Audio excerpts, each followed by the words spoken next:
Welcome back to Mental Health First Aid Part 9. Make sure to check out the previous videos to learn why mental health first aid is so valuable. In this section, we will cover the 5 components of implementing mental health first aid and developing an action plan if necessary. As a mental health first aid interventionist, you can help be the guide to the right resource. Keeping it simple by first approaching non-judgmentally with empathy and compassion will begin the process.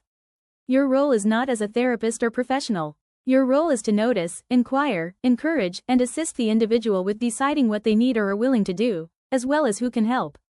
If someone is in acute distress and at risk of harming themselves or someone else, it will be clear.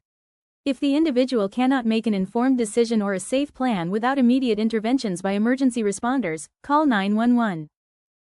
In the last video, we covered basic impacts of mental health struggles and explored potential community-based treatment options.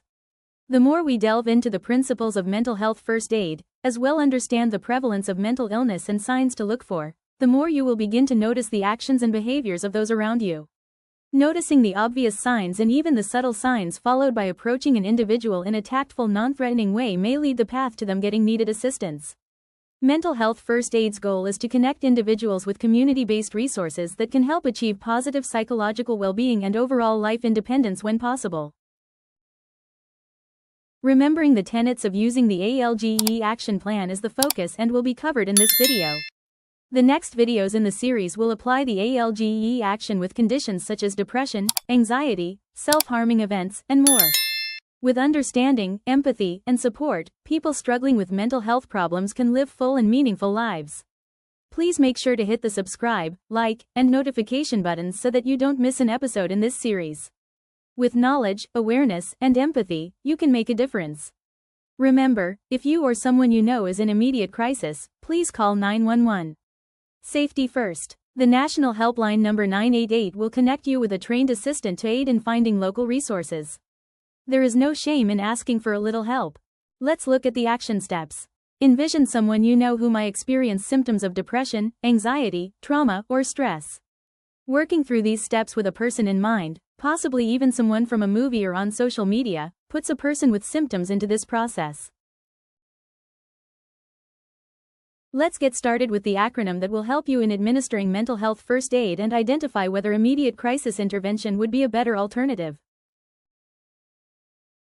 Action A is assess for risk of harm. The initial task of assessment involves observing the individual to determine if there is a problem. If it is safe to do so, the next step is to approach the individual. If it is possible, the goal is to assist them in dealing with the crises they may be experiencing. Reactions to crises may include a risk of self-harm, harm to others, extreme distress, aggressive behaviors, and loss of touch with reality. Whenever it is observed that a person is at risk of harming self or others, the first aider should seek professional help immediately. Remember to use good judgment and exercise caution. Action L is the step is very important and requires listening without judgment. Most people experiencing distressing emotions and thoughts benefit from an empathic listener to establish trust and rapport before welcoming helpful options and guidance toward resources. Successful first aiders use both verbal and nonverbal listening skills that allow the listener to really hear and understand what is being said by the individual and make it safe for the person in distress to feel they can speak freely without judgment. Action G of the plan generally follows when a person in distress feels safe and heard by the first aider. They are open to hearing genuine reassurance and suggestions that may logically help their immediate needs. Reassurance includes emotional support, such as expressing empathy as to how the person is feeling and what they are experiencing, as well as expressing hope.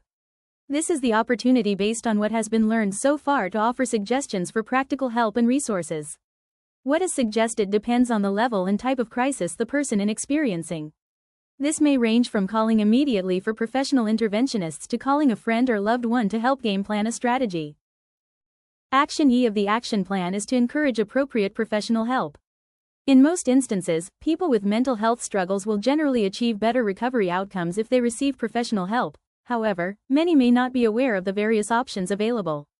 Options are broad, ranging from medication and medication management to counseling or psychological therapy, support for family and peer support programs, to assistance with vocational, educational, and income supports.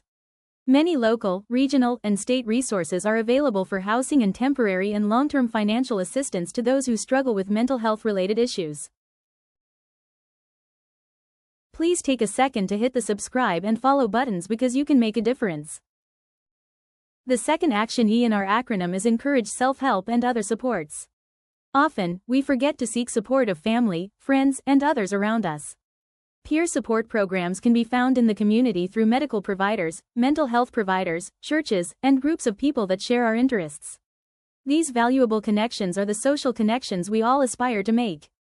Reminding people who are struggling that they are not alone is one of the most important components of mental health first aid. The next videos in the series will apply the ALGEE action with conditions such as depression, anxiety, self-harming events, and more. With understanding, empathy, and support, people struggling with mental health problems can live full and meaningful lives.